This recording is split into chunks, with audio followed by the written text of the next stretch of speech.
Assalamualaikum warahmatullahi wabarakatuh.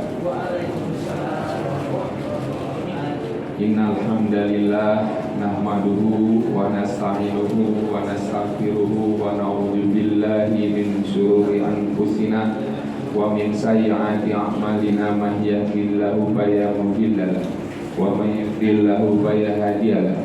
Asyhadu an la ilaha illallah wa asyhadu anna Muhammadar Rasulullah. Allahumma sholli ala sayyidina Muhammad wa ala ali sayyidina Muhammad. Rabbi shrah sadri wa yassir li amri wa hlul 'uqdatam min lisani yafqahu qawli. Alhamdulillah, marilah sama-sama kita panjatkan puja-puji syukur kita kehadirat Allah Subhanahu wa taala yang mana sampai dengan siang hari ini kita masih diberikan nikmat iman, nikmat Islam, nikmat sehat walafiat, nikmat panjang umur, sehingga kita masih bisa menunaikan sholat zuhur berjamaah di musola ini, dan insya Allah nanti akan dilanjutkan kajian rutin yang insya Allah akan disampaikan oleh guru kita Bapak Kiai Haji Dr. Haris Hakam MA. Dan alhamdulillah beliau sudah berada di tengah-tengah kita. Kita doakan mudah-mudahan beliau selalu sehat walafiat, amin ya rabbal alamin. Sebelum kajian kita mulai, marilah sama-sama kita bacakan umul kitab suratul Fatihah, yang mana suratul Fatihah ini kita tujukan buat almarhumah orang tua kita, saudara-saudara kita, guru-guru kita. Semoga diampuni dosa-dosanya, dilapangkan kuburnya, dijadikan kuburnya radhah min riyadil jannah. Juga bagi saudara-saudara kita yang sedang sakit, mudah-mudahan Allah angkat penyakitnya, diberikan kesehatan seperti sedia kala agar bisa beribadah kepada Allah Subhanahu wa taala. Bagi jamaah mushola Al-Barokah, mudah-mudahan Allah selalu senantiasa diberikan kesehatan, dimudahkan atas segala urusan-urusan kita, dijadikan keluarga kita keluarga yang sakinah mawaddah warahmah ala dinya ila hadratin Nabi Rasulillah sallallahu alaihi wasallam wa li jami'il muslimina wal muslimat wal mu'minina wal mu'minat. Al-Fatihah. A'udzu billahi minasy syaithanir rajim. Bismillahirrahmanirrahim. Alhamdulillahirabbil alamin arrahmanir rahim maliki yaumiddin. Iyyaka na'budu wa iyyaka nasta'in. Ihdinas siratal mustaqim. Siratal ladzina an'amta 'alaihim ghairil maghdubi 'alaihim waladdallin. Amin. Marilah sama-sama kita dengarkan kajian yang akan disampaikan oleh guru kita. Waktu dan tempat kami persilakan.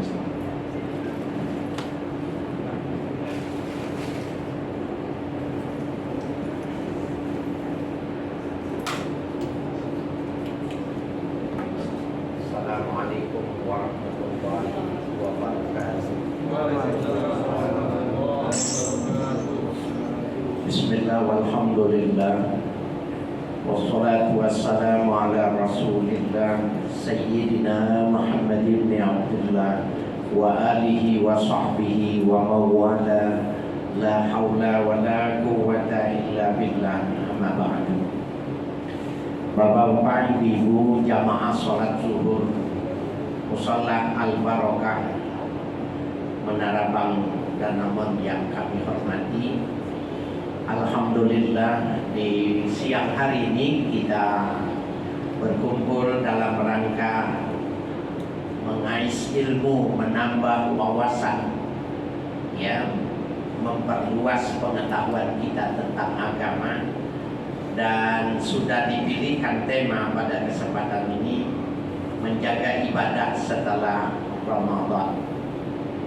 Ya, Bapak sekalian, ibu yang kami hormati,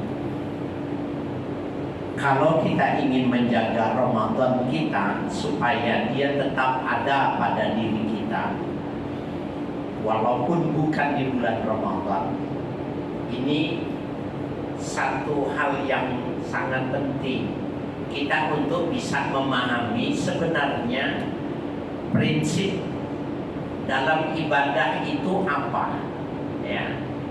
Kalau kita bisa memahaminya, maka niscaya kita bisa memahami apa yang dikehendaki oleh Tuhan. Kenapa di bulan Ramadan kita itu kuat puasa 1 bulan? Kenapa kita puasa? Tapi setelah Ramadan kita nggak berpuasa. Kenapa kita tarawih sekurang-kurangnya 11 rakaat? Ada yang 23 rakaat. Di Madinah itu ada yang 43 rakaat. Di Yaman itu ada yang 63 rakaat. Jadi kalau sekali-sekali dicoba di Danamon yang 60 rakaat, ya insya Allah cuma 1 malam doang. Nah, kenapa setelah Ramadan kok enggak? Ini Bapak Ibu sekalian yang berbahagia. Dulu awal saya buat komparasi ya, perbandingan dulu.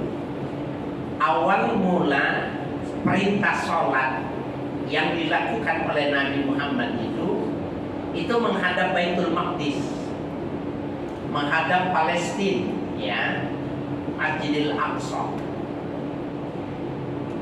17 bulan Nabi bersama sahabatnya itu sholatnya itu menghadap ke timur, ke Baitul Maqdis.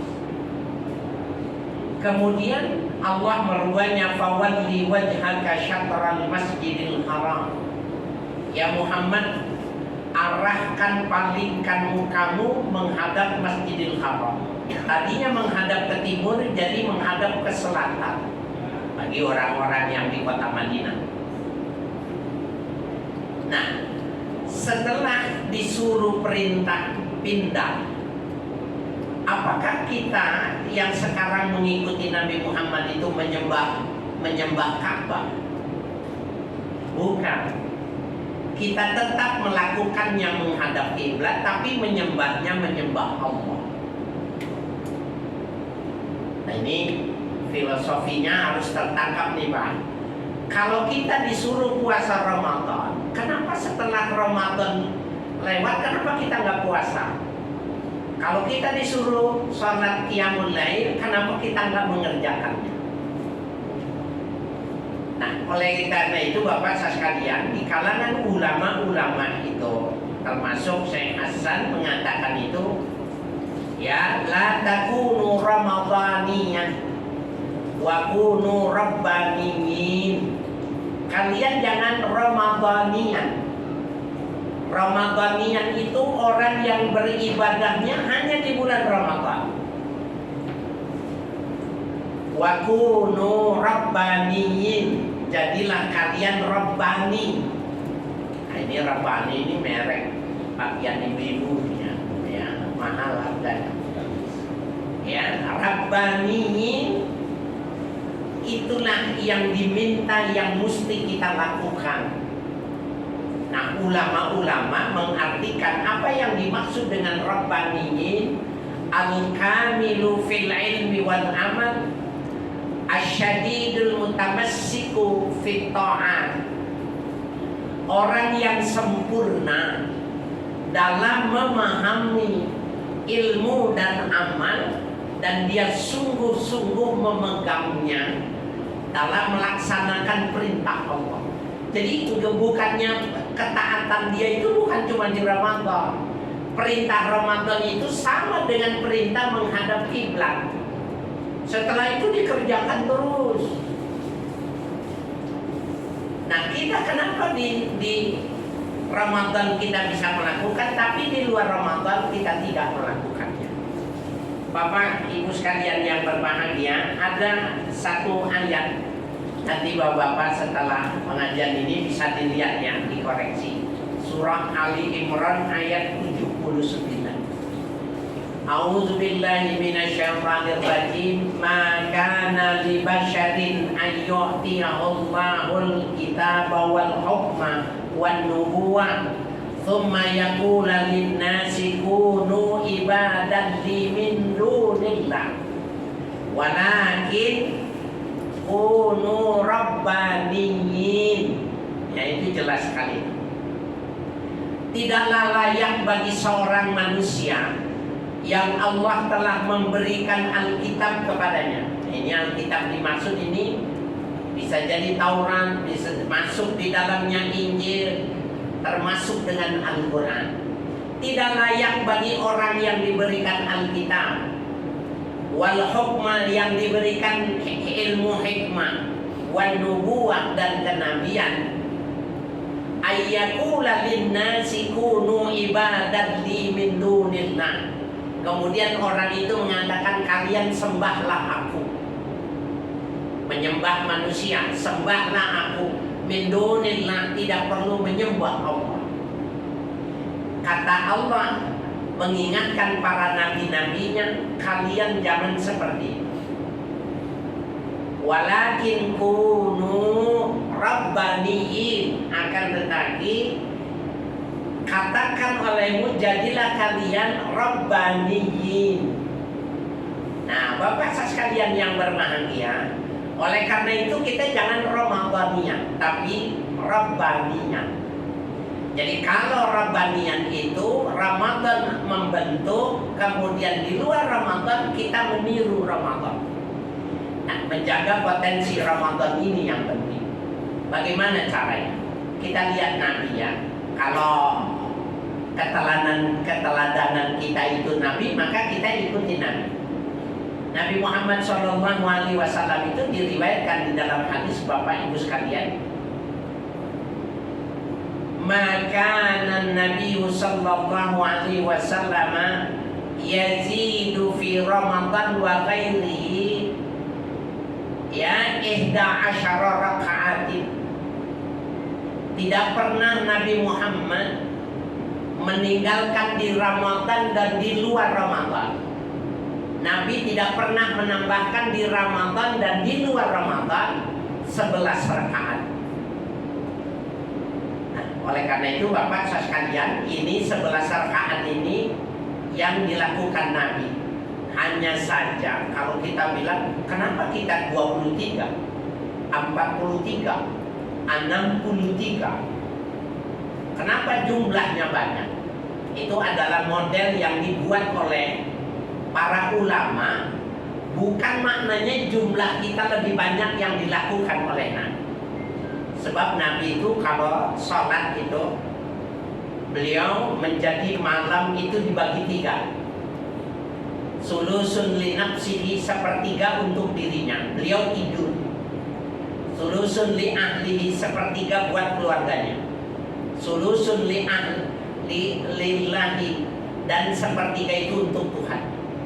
Jadi Nabi kalau sholat itu, ya, kalau beliau itu melakukan sholat begitu panjang, bahkan 1 rakaat saja, rakaat pertama itu Al-Baqarah dengan surah An-Nisa, rakaat berikutnya Ali Imran dengan Al-Maidah. Jadi sholatnya panjang sekali, walaupun 23, walaupun 11 rakaat, tetapi volumenya besar. Nah, kita oleh ulama diajarkan 11 ngikut Nabi, tapi bacaannya al-hakumut ke bawah. Nah, kemudian diperpanjang ya, di Mekah itu sampai 40 rakaat. Di Yaman itu 3 kali sholat taraweh itu menjadi 63 rakaat.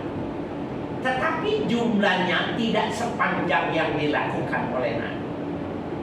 Nah, yang dimaksud di Ramadan, fi Ramadan wa ghairihi, di bulan Ramadan dan di luar Ramadan, beliau mengerjakannya itu 11. Kita kemarin mengerjakannya 11. Kenapa kita tidak mengerjakannya bukan di luar Ramadan? Nah, berarti kita penghamba Ramadan. Kalau kita penghamba Tuhan, maka kita jangan meninggalkan itu. Itu yang pertama. Ya. Nabi tidak meninggalkan sholat 11 rakaat di Ramadan maupun di luar Ramadan. Yang kedua, Bapak Ibu sekalian, bahwa Nabi itu menerjemahkan yang namanya puasa itu dengan ju' itu lapar. Lapar itu adalah afdolul ibadah. Jadi Bapak Ibu sekalian yang berbahagia, kalau kita, mata kita ini berapa kejauhan pandang kita? Mungkin 1 kilometer masih kita bisa melihat jelas. Lebih dari 1 kilometer sudah tidak jelas bentuk yang kita lihat. Bendanya kita lihat, tapi detail dari yang kita lihat sudah kita tidak mampu. Imam Al-Hasan mengatakan, orang yang lapar maka dia bisa akan melihat malakutis samawat. Yang dia bisa lihat itu bukan cuma benda-benda yang ada di dunia, bahkan hal-hal yang di alam malakut dia bisa melihat. Nah, Bapak Ibu sekalian, sehingga Nabi Muhammad itu diceritakan sama istrinya itu, Sayyidah Aisyah menceritakan bagaimana Nabi itu iza ta'asya lam yataghadda. Nabi itu kalau makan malam besok tidak sarapan pagi. Wa idza taghadda lam yata'asya. Beliau kalau sarapan pagi tidak makan malam. Berarti satu hari 24 jam berapa kali makannya? 1 kali. Cuma 1 kali. Kalau makan malam tidak sarapan. Kalau sarapan tidak makan malam. Nah, Bapak sekalian yang berbahagia, di kalangan ahli tasawuf, bahkan mereka itu ada yang lebih karena sudah terbiasa itu, mereka biasa tidak makan dan tidak minum, dan asyik dengan penglihatan yang mereka digambarkan itu bisa melihat malakutus samawat, alam malakut, alam malaikat. Nah, ini kita seperti bicara yang di awang-awang, tetapi sebenarnya enggak. Bapak Ibu kalau mau mengikuti thariqah yang diajarkan oleh para mutasawwifin, para ahli sufi, itu sebenarnya bisa. Siapapun kalau mau bisa mendapatkan yang dilakukan. Jadi Bapak Ibu sekalian yang berbahagia, kenapa kita tidak menerjemahkan itu? Kalau kita tidak menerjemahkan Ramadan dalam keseharian, maka kita termasuk Ramadannya. Nah, untuk bisa menjadi Rabbanian, maka semua yang kita lakukan di Ramadan itu kita teruskan. Bapak sekalian, pembandingnya begini. Bapak kalau sekarang ini nggak makan siang, ini masih kuat. Kemudian nanti sore ingin makan, ya, pengen makan. Kemudian ada, nauzubillah, ini cuma contoh aja, kita berlindung ya.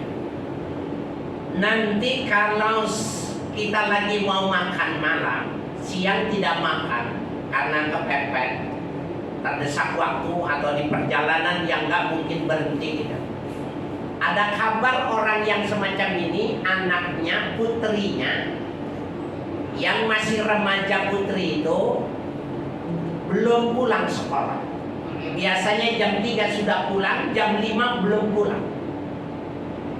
HP-nya dihubungi, mati. Ditanya ke sekolahannya, sudah pulang, tadi ada yang jemput, pamannya pakai motor, rambutnya gondrong gitu.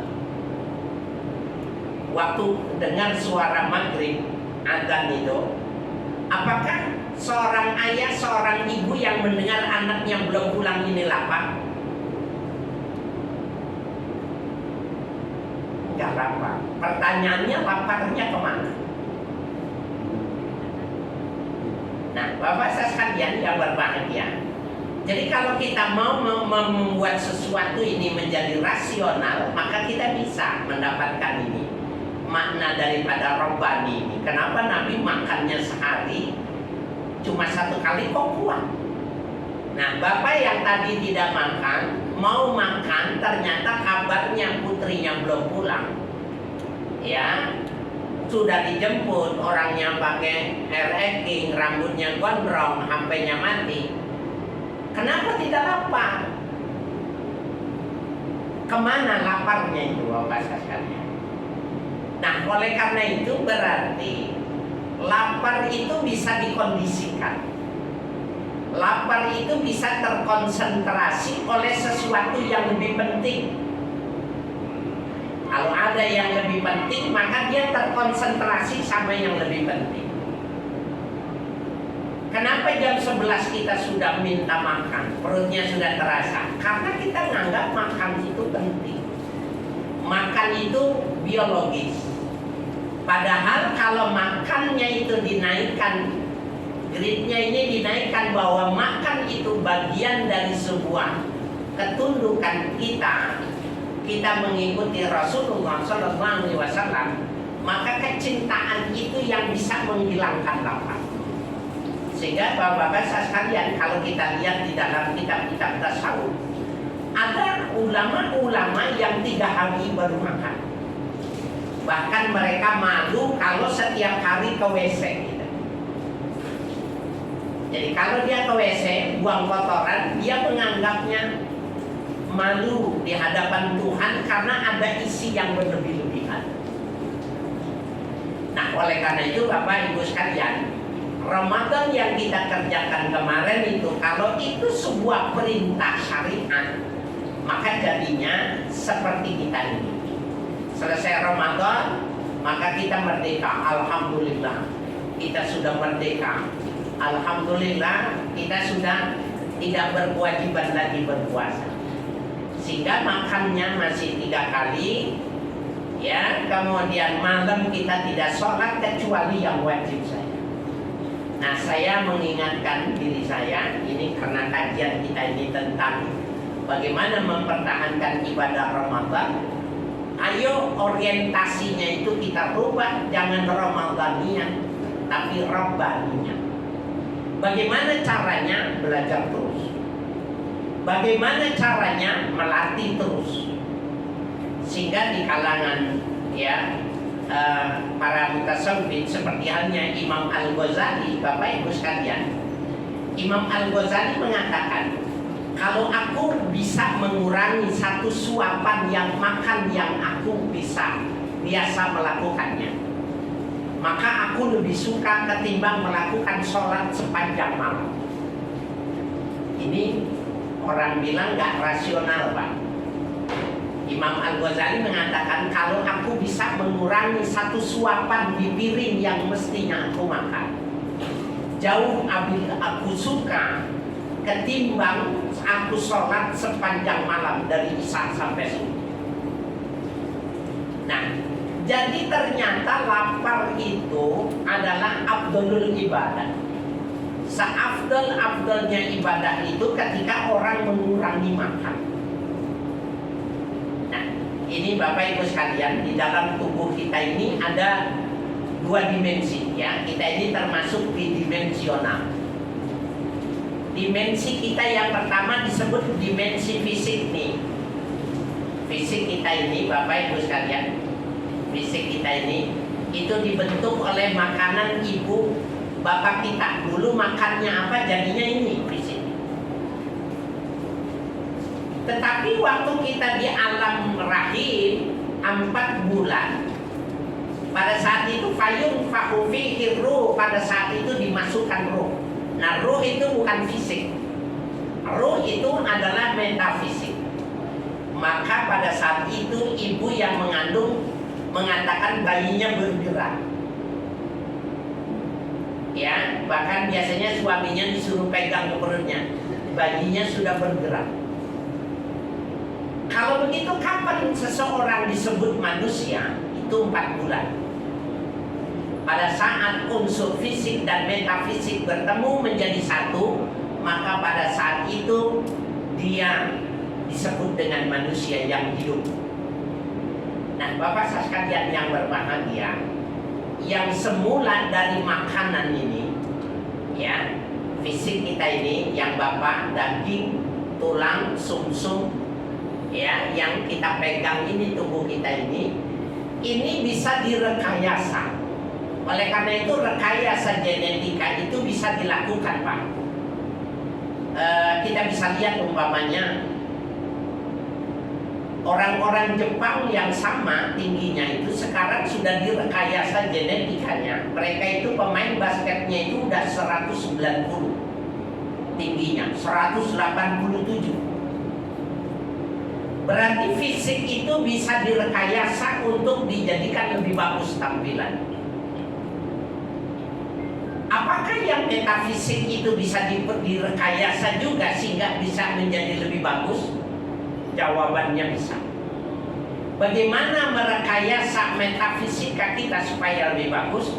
Itu tadi yang disebut dengan robbaniyah. Bapak-bapak sekalian yang berbahagia, ini memang menjadi sebuah pembahasan yang luar biasa ya sebenarnya menurut saya. Tetapi mungkin bapak-bapak ya capek, bapak-bapak ya lelah sehingga yang semacam ini kurang ya atensinya. Sehingga sebenarnya kalau kita mau memahami keislaman kita ini esensial sekali ketika orang bisa membedakan antara fisik dengan metafisik, kemudian rekayasa fisik dan rekayasa metafisik. Subhanallah. Nah, kembali kepada kajian kita, Bapak Ibu sekalian yang berbahagia. Di dalam beberapa catatan yang hadis itu bahwa Nabi kita Muhammad Shallallahu Alaihi Wasallam ya pada periwayatan Ibnu Abbas mengatakan la yadkhulu malakutis sama mana abadnu. Tidak akan bisa seseorang itu melihat alam malaikat yang di atas langit itu selama perutnya masih kenyang. Kemudian ayun nasi afdol. Kalau begitu siapa yang bisa melakukan itu sehingga mendapatkan keutamaannya ya Rasulullah? Maka Rasul Sallallahu Alaihi Wasallam mengatakan man qalla mat'amuhu wa dhahku. Orang yang sedikit makannya dan sedikit tertawa. Ya, Bapak sekalian yang berbahagia. Jadi kita ini berhadapan ya, ajaran Nabi Muhammad ini berhadapan dengan kondisi yang berlawanan ya. Sekarang ini ajakan ya kuliner itu 24 jam itu di media sosial kita ini. Kemudian kuliner itu menjadi sebuah info yang sangat dinanti karena orang pada saat libur dia akan mencari dan mengejar di mana dia bisa menikmati sesuatu yang memiliki sensasi tidak yang lain. Padahal kata Nabi, kalau kau ingin lebih dari yang kau rasakan sekarang itu, coba kau kurangi makan, coba kau kurangi tertawa. Jadi aspek-aspek kemanusiaannya itu dihilangkan, aspek fisikanya dikurangi, maka yang metafisikanya berkembang. Bapak Ibu sekalian, jadi kita ini seperti balon yang panjang. Apabila yang sebelah kanan dipencet, maka yang sebelah kiri melembung. Kalau yang sebelah kiri dipencet, maka yang melembung yang sebelah kanan. Kalau fisiknya dominan, maka metafisiknya tidak kuat. Maka dia nggak akan kuat kalau tidak makan, tidak akan kuat kalau tidak minum. Kenapa? Karena dominasinya ada di alam fisika. Tapi kalau dia masuk rabbani, alam metafisikanya yang menjadi dominan, Bapak Ibu sekalian, maka yang menjadi terpenting bagi dia itu adalah kecintaan, kedekatan kepada Allah, sehingga dia lupa kalau dia itu lapar, sehingga dia lupa kalau sebenarnya malam itu dia belum tidur gitu.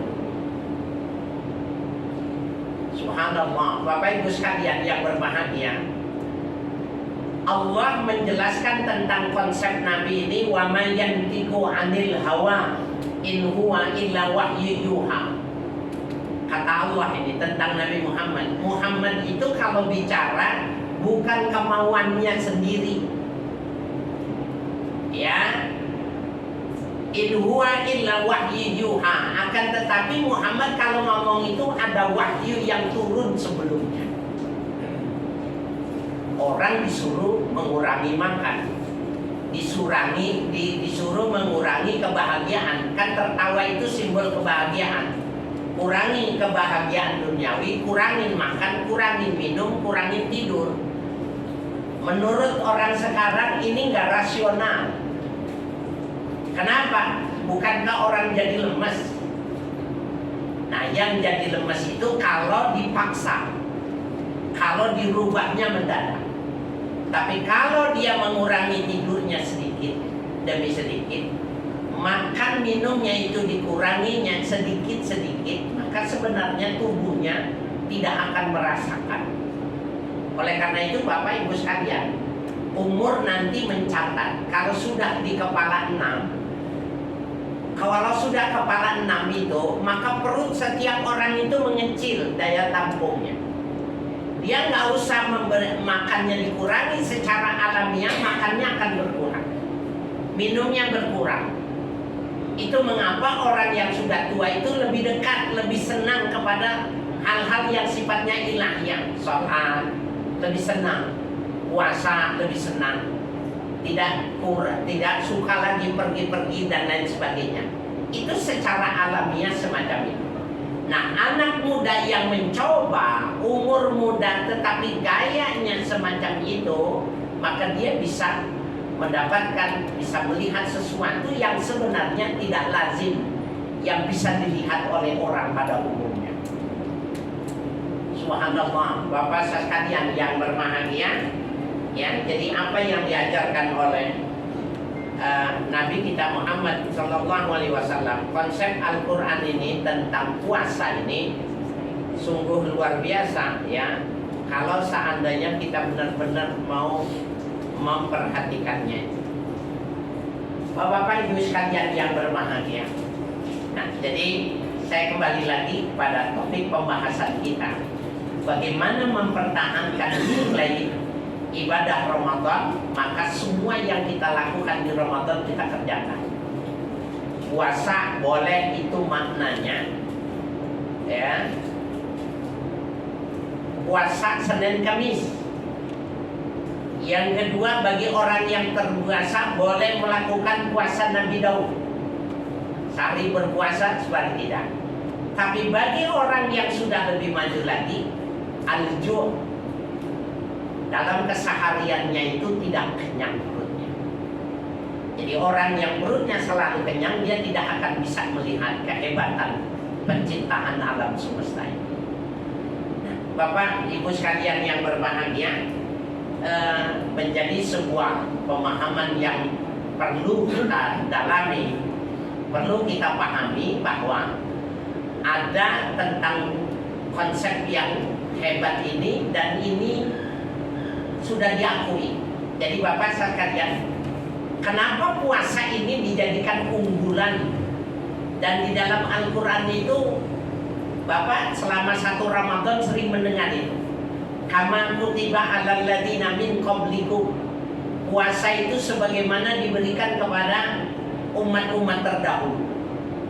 Jadi Bapak sekalian, bukan cuma Islam, bukan cuma Nasrani, ya, bukan cuma Yahudi, tetapi semua sampai kepada ajaran suku Ibrahim, suku Musa itu ada yang namanya ajaran puasa. Ada sebuah penelitian yang luar biasa Bapak dilakukan oleh orang Jepang.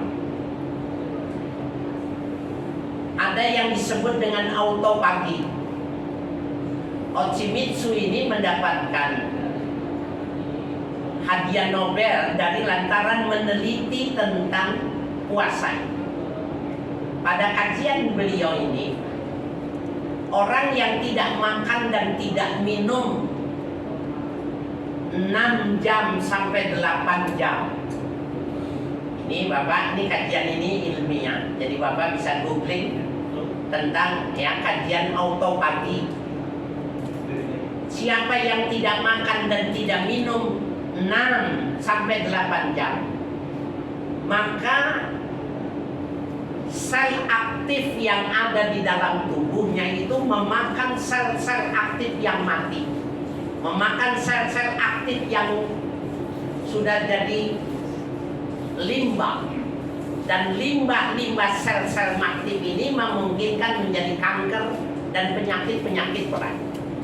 Kalau dia puasa 6 sampai 8 itu, maka sel aktifnya itu akan memakannya. 6 sampai 8. Bagaimana bagi orang Indonesia yang 12 jam? Ya, belum lagi daerah-daerah lagi yang 20 jam seperti di Amerika dan lain sebagainya. Maka semakin lama semakin bagus. Nah, kalau kita pahami Bapak Ibu sekalian, orang yang makannya 1 kali, maka auto paginya itu maksimal.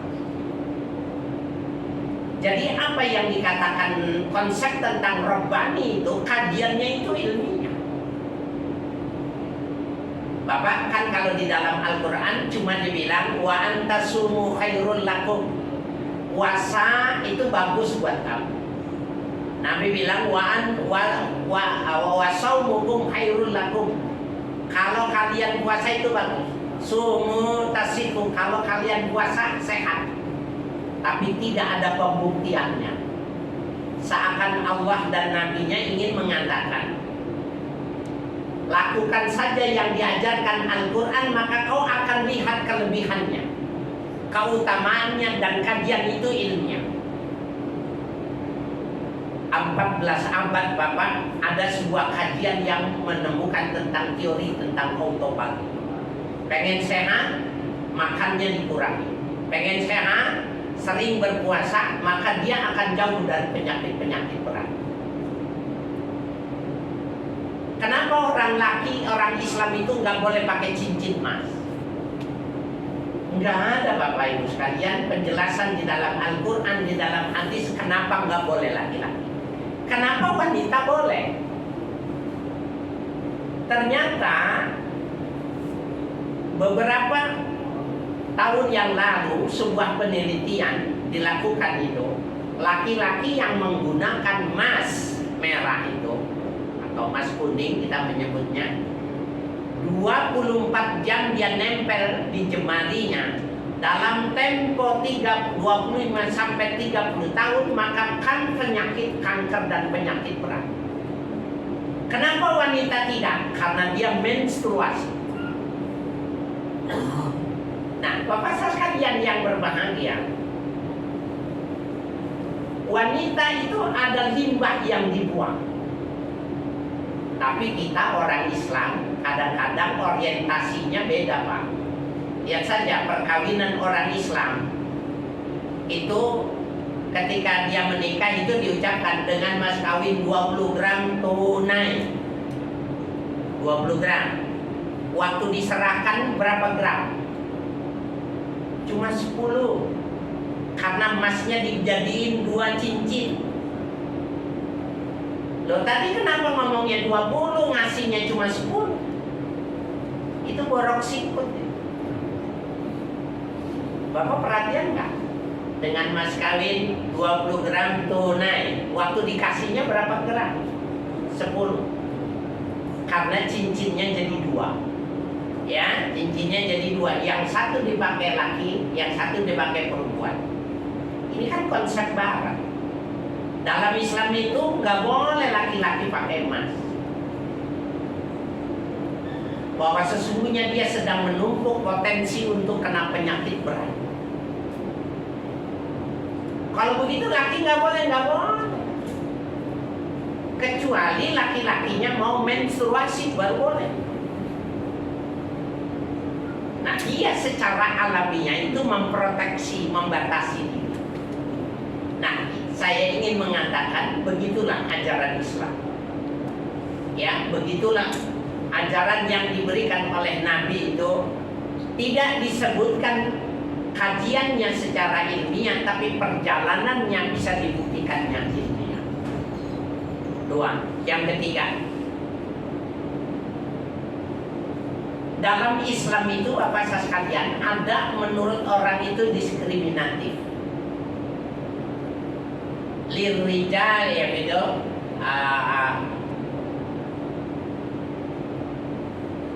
Bagi laki-laki itu 2 bagiannya perempuan. Dalam hukum waris, ya. Lirijali nisfus, ya, apa itu lupa ayatnya. Ada yang hafal Bapak Ibu sekalian? Bagian laki-laki, 2 bagian perempuan. Tetapi di dalam kedudukan secara kebersamaan laki dengan perempuan, terutama ayah dan ibu. Ketika salah seorang sahabat bertanya kepada Nabi, adakah orang yang mesti aku lebih memberikan perhatian ketimbang orang lain? Maka Nabi mengatakan ummuk, ibu. Sumaman, setelah itu siapa ya Rasulullah? Ummuk, ibu. Sumaman, setelah itu siapa lagi? Ummuk, ibu. Sumaman, abu, bapak. Ibu, baru bapak. Lidza kari mislu hadzil unsayain. Bagi laki-laki itu bagiannya 2 bagian perempuan. Tapi ketika sebuah penghormatan, ibu, bapak. Ada seorang peneliti, Bapak Ibu sekalian, sebenarnya dia mau meneliti di perkataan Muhammad ini ngaco gitu. Ibu, bapak. Mana ada? Hebatnya ibu lebih hebat dari bapak. Bukankah bapak yang lebih dominan karena bapak yang cari uang? Bukankah bapak yang memberikan rumah? Bukankah bapak yang memberikan pendidikan? Kenapa ibu baru bapak? Penelitian ahli biologi sini, Bapak Ibu sekalian, adalah untuk mengkanter pendapat Nabi Muhammad yang menurutnya itu tidak manusiawi, itu per 3:1. Akhirnya sang peneliti ini masuk Islam dari kajian ini karena ternyata, mohon maaf, seorang suami ketika dia menggauli istrinya, itu istrinya harus 3 kali klimaks. Suaminya cukup 1 kali klimaks untuk menghasilkan anak janinnya.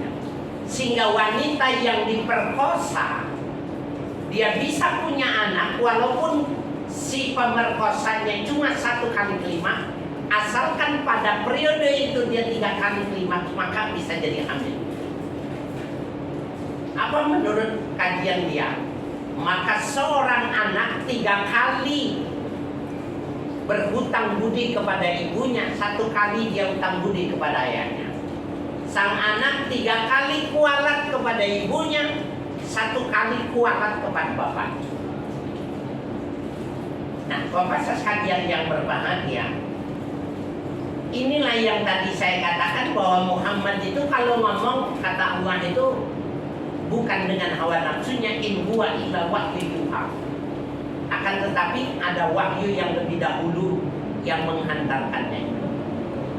Nah, jadi 3 hal yang saya tunjukkan tidak disebutkan di dalam Al-Quran dan dalam hadis, tetapi pada perjalanannya itu merupakan sebuah kajian yang sangat ilmiah. Nah, mudah-mudahan Bapak Ibu sekalian bisa mengambil manfaat dari kajian ini, dan sebagai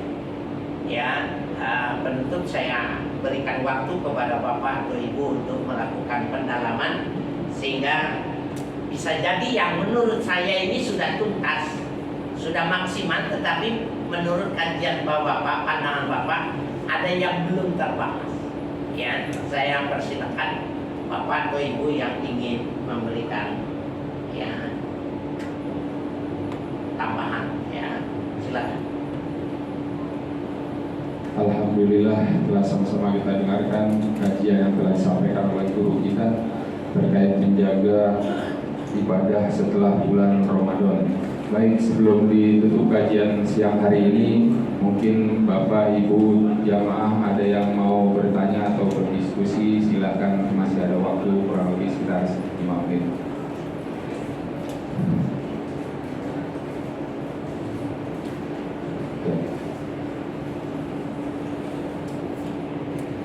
Assalamualaikum Ustaz. Waalaikumsalam.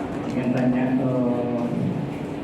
kalau cara berbakti sama orang tua angkat, apakah ada beda dengan orang tua kandung gitu ya?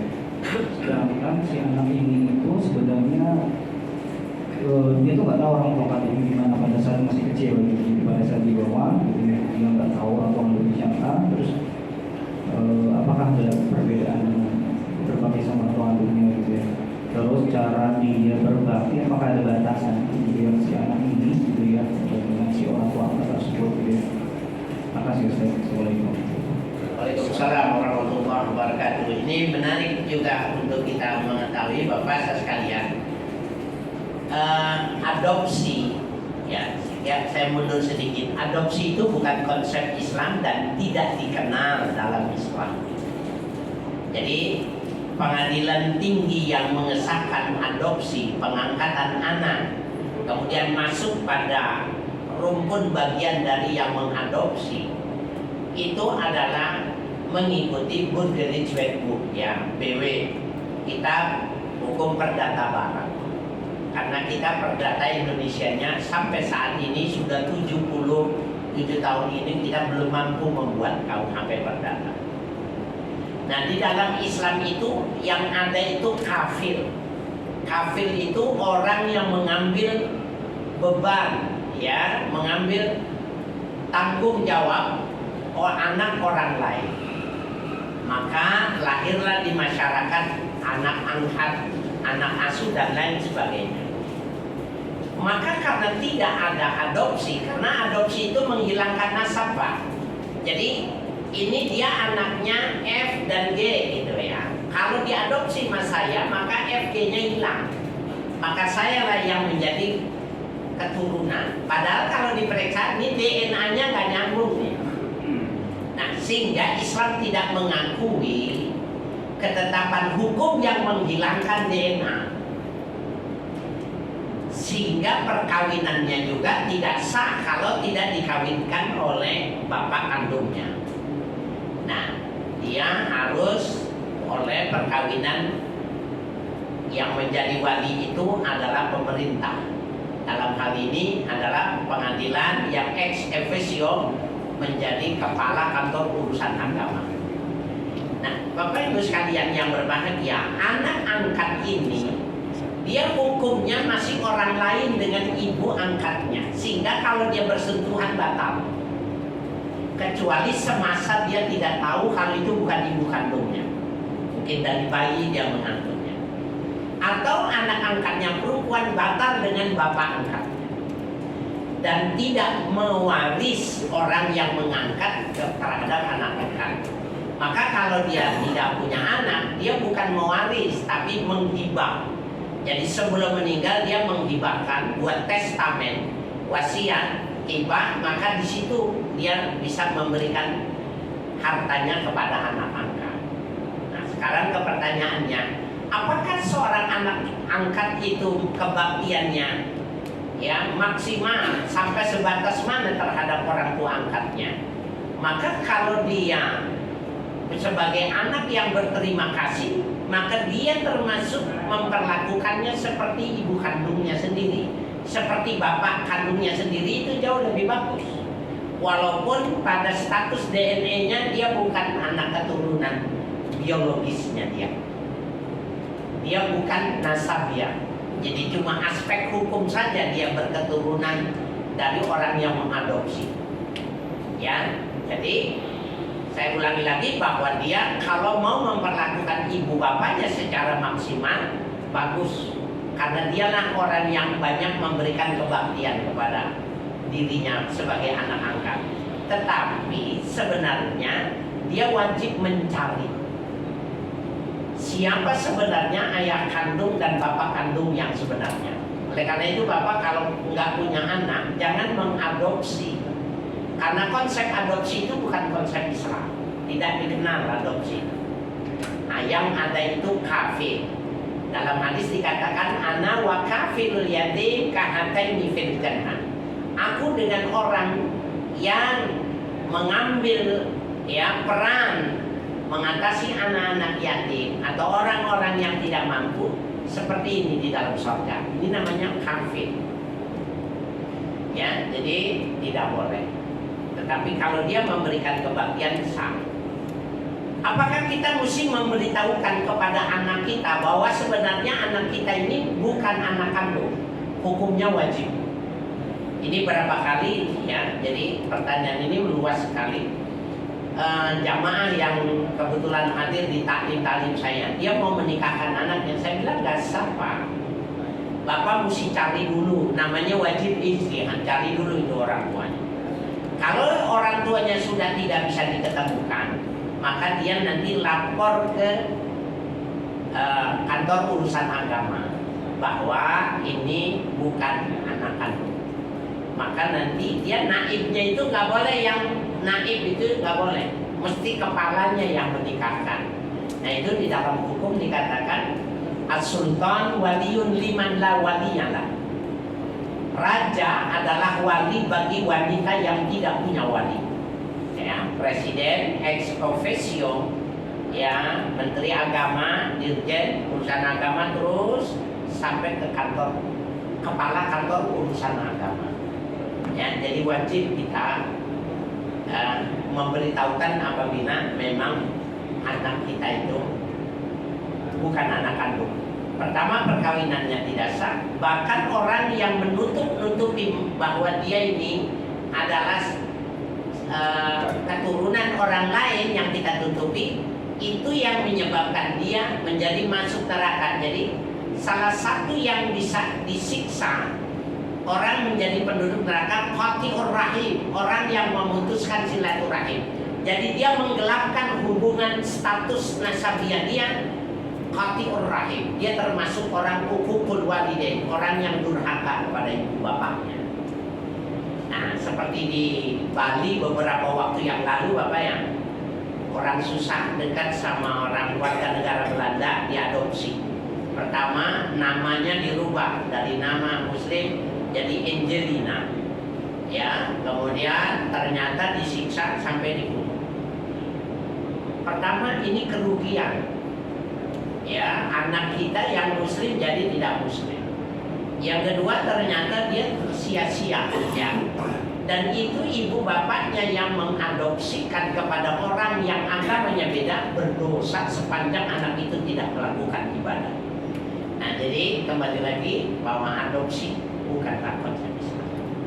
Adapun memberikan kebaktian, ada 3 yang mesti kita melakukan kebaktian secara maksimal. Ibu bapak, ya, mertua laki, mertua perempuan. Yang ketiga adalah guru. Nah, orang tua angkat itu sama kedudukannya seperti, ya, mertua laki dan mertua perempuan. Berikan maksimalitas kita, tetapi kita tidak boleh memutuskan hubungan nasabiah kita dengan yang aslinya. Saya kira itu. Ya, baik. Tetap harus diberitahu ya Pak Ustaz, ya, Ya. orang tua kandungnya, karena hukumnya berat juga ya Pak Ustaz. Iya. Baik, sudah terjawab satu pertanyaan. Mungkin yang mendengarkan secara online ada yang mau bertanya, silakan dibuka mic-nya, masih ada waktu. Atau yang di luar mau ada yang bertanya, jamaah di luar, ibu-ibu atau bapak-bapak, silakan. Ada yang mau bertanya? Mungkin ibu-ibu, bapak-bapak.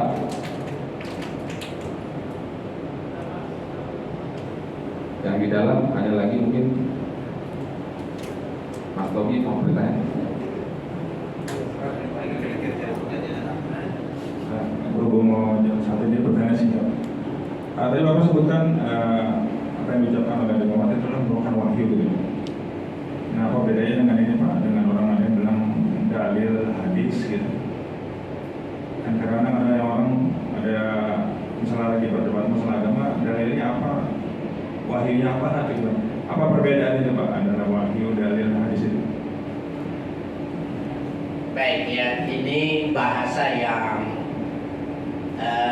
dari sisi terminologi dibahas secara tuntas karena memang setiap diksi yang dipilih itu punya makna.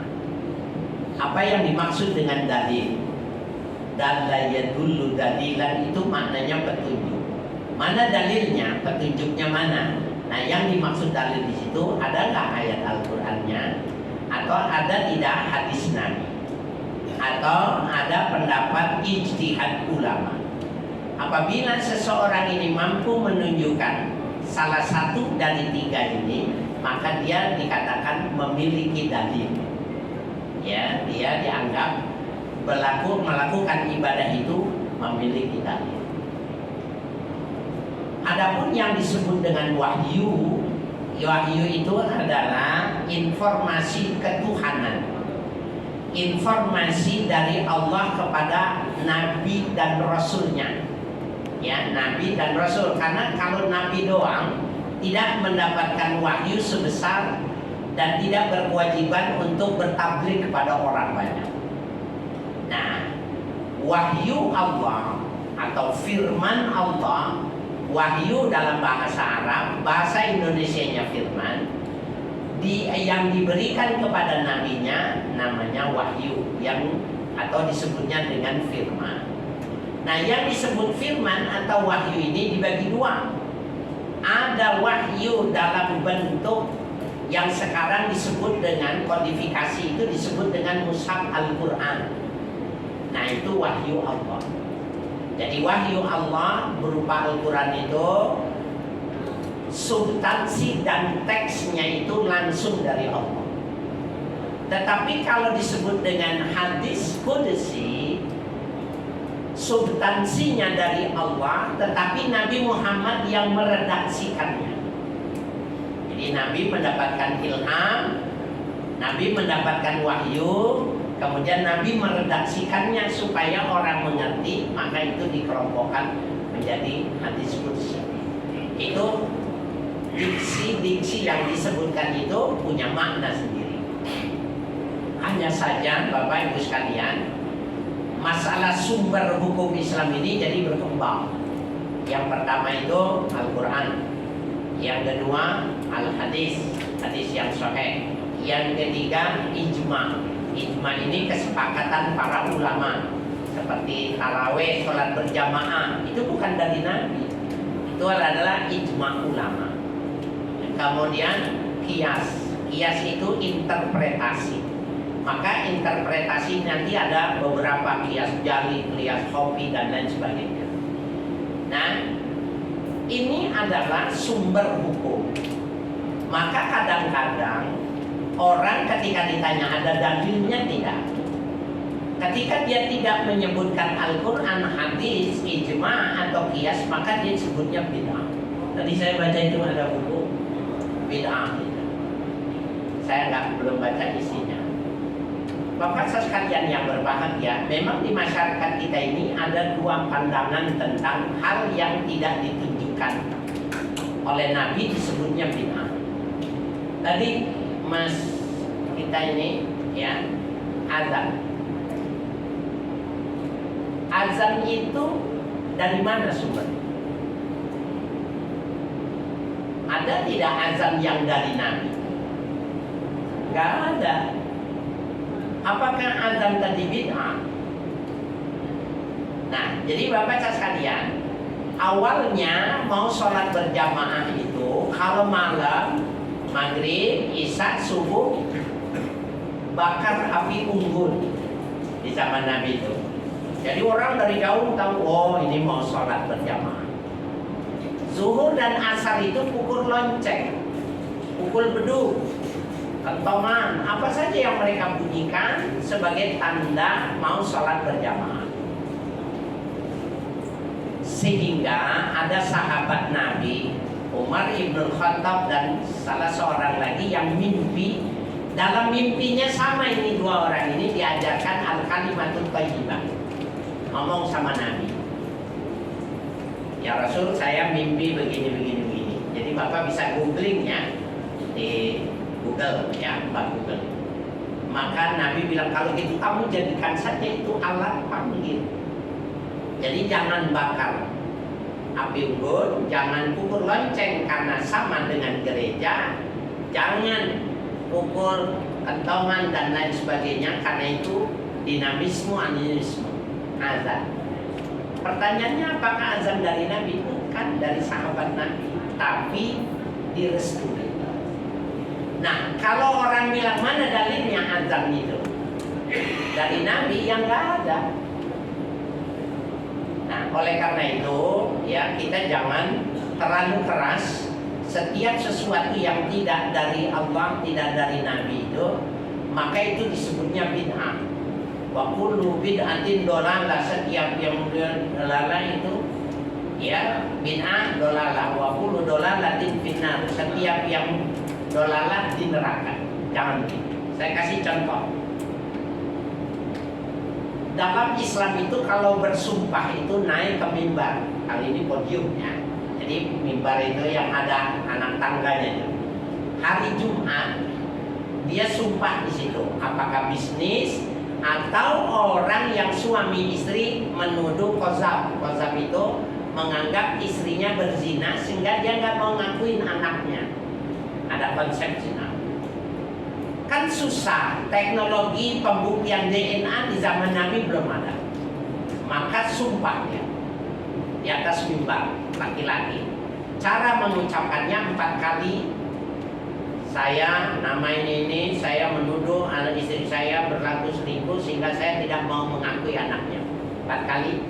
Kelima baru dia mengatakan kalau saya bohong dengan ucapan saya, azab Allah, laknat Allah turun sama saya dan saya keluar Islam, matinya kafir.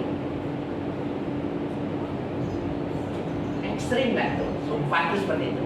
Kalau istrinya nggak sunat, istrinya sumpah lagi sama 4 kali satu itu, maka hukumnya perceraiannya batal seketika itu juga. Di Jawa Timur, Bapak Ibu sekalian, Jember, Banyuwangi itu banyak orang Madura. Jadi temperamental, orangnya itu gampang. Mereka kalau ketemu ayahnya perutnya gendut, ini pasti disangka. Gua bunuh yang nyantet bapak gua. Dia nggak tahu itu liver itu sebenarnya bisa seperti itu. Maka dicarilah tokoh-tokoh agama ilmu pengetahuan, termasuk kiai kalau sudah dituduh diajak carok. Carok ketemu sama satu sampai mati. Kemudian idenya mau nggak? Jangan carok, sumpah pocong. Sumpah pocong. Digali kuburan, Pak Kiai, Ustaz atau orang yang dituduh nyantet suruh ngucapin 3 kali bahwa dia tidak melakukannya, keempat kali dilaknat, ya kafir, disiksa Allah. Dimandiin, dikain kafan, sumpahnya bukan di atas mimbar. Maka setelah sumpah semuanya selesai, tidak ada yang dendam.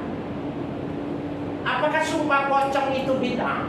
Bid'ah. Ada tidak di Al-Quran? Nggak ada. Ada tidak di dalam hadis? Nggak ada. Manfaat tidak buat masyarakat. Lalu apakah kita ini mengatakan tidak bagus bahwa berbulu berabad-abad ya penyelesaian itu menjadi seperti itu. Nah inilah kaidah hukum ya yang dalam usul fikih disebut itu kullu ma ra'al muslimuna hasanan fahuwa hasan. Setiap segala sesuatu yang orang muslim sepakat mengatakan itu baik, maka itu sebuah kebaikan. Jadi nggak mesti ya seluruhnya harus ada dalilnya. Ya enggak. Jadi kalau Bapak makan ayam di stik ayam tidak ada dalilnya. Ya, jadi ini penting kita memahami tentang dalil karena di masyarakat jadi kejam Pak, jadi keras. Kalau nggak ada dalilnya bid'ah dolalah fitnah. Padahal tidak. Itu banyak ibadah yang musibah. Saya kira itu Bapak sekalian. Terima kasih. Assalamualaikum warahmatullahi wabarakatuh. Waalaikumsalam warahmatullahi wabarakatuh. Alhamdulillah karena waktu sudah lewat dari jam 1 juga. Pengajian ini kita tutup. Wabillahi taufiq wal hidayah. Wassalamualaikum warahmatullahi wabarakatuh.